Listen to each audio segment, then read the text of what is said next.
你有沒有玩過那種遊戲，辛辛苦苦打了30關，熬夜打 BOSS， 喝了2罐咖啡，終於快贏了，結果存檔沒存到？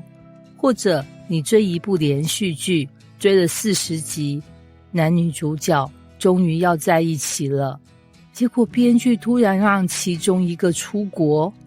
最可怕的是什麼？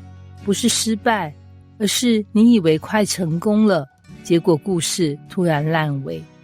其實很多現代人心裡最深的焦慮也是這樣，我們努力工作，努力經營家庭，努力存錢，努力服侍，努力活得正直，可是心裡常常有個聲音，然後呢？努力到最後會怎樣？善良到最後有用嗎？信神到最後有結果嗎？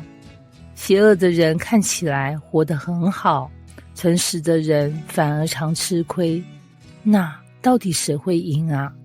今天哥林多前書15章20到28節，保羅直接把答案丟出來，而且是整本聖經最霸氣的答案之一。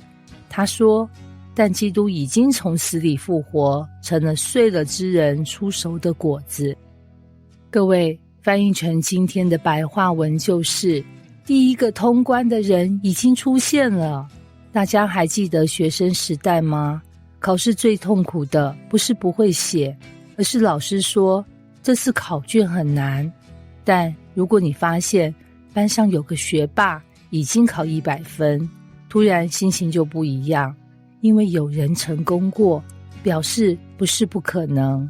保羅說，耶穌的復活就是這樣，他不是唯一復活的人，他是第一個。他像樣品屋，像預告片，像電影彩蛋，告訴你後面還有更大的。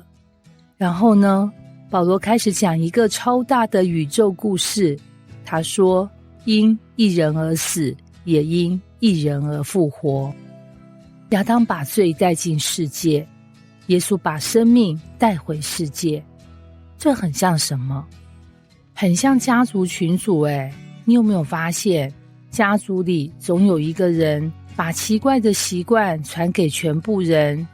有人家族都有高血壓，有人家族都有拖延症，有人家族都喜歡把塑膠袋留100年。亞當有點像全人類的始祖代表，他把罪帶進來，於是每個人都受影響。但保羅說，耶穌來了，他帶進另一個系統，另一個國度，另一種生命。然後呢，故事開始逆轉。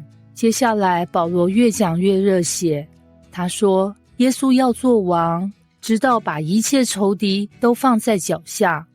各位，這句話如果拍電影，背景音樂已經開始響了，意思是什麼？現在世界看起來很亂，戰爭還在，疾病還在，眼淚還在，不公平還在，但神沒有放棄治理世界。很多人以為神是不是退休了？是不是休假去了？是不是 WiFi 斷線了？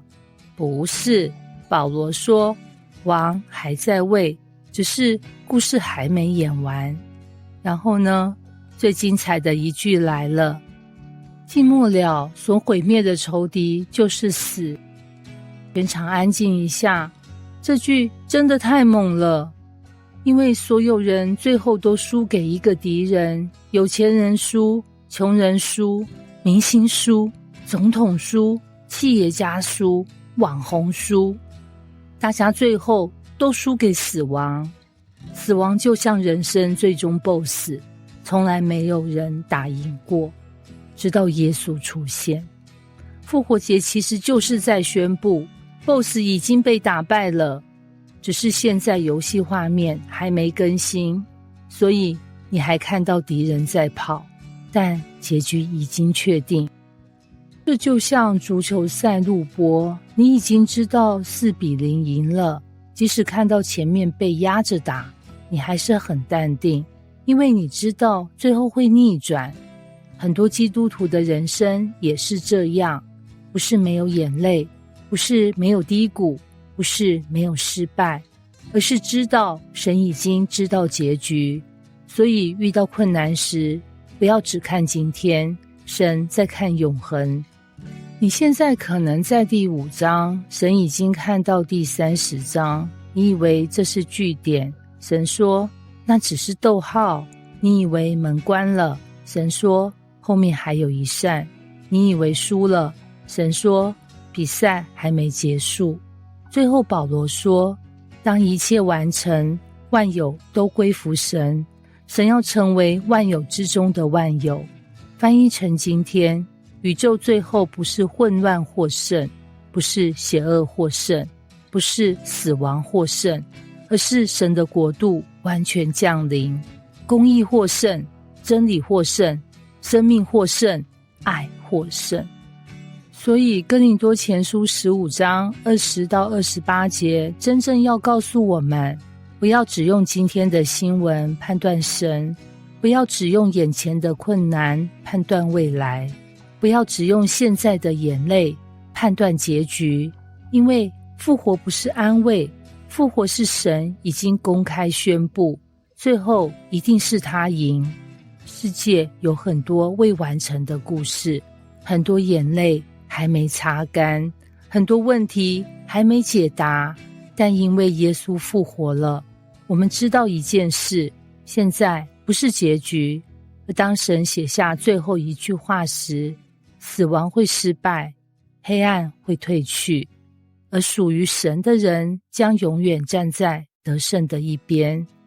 可以截圖分享的金句，復活不是告訴你人生沒有風景，而是告訴你風暴之後，神已經預備好得勝的結局。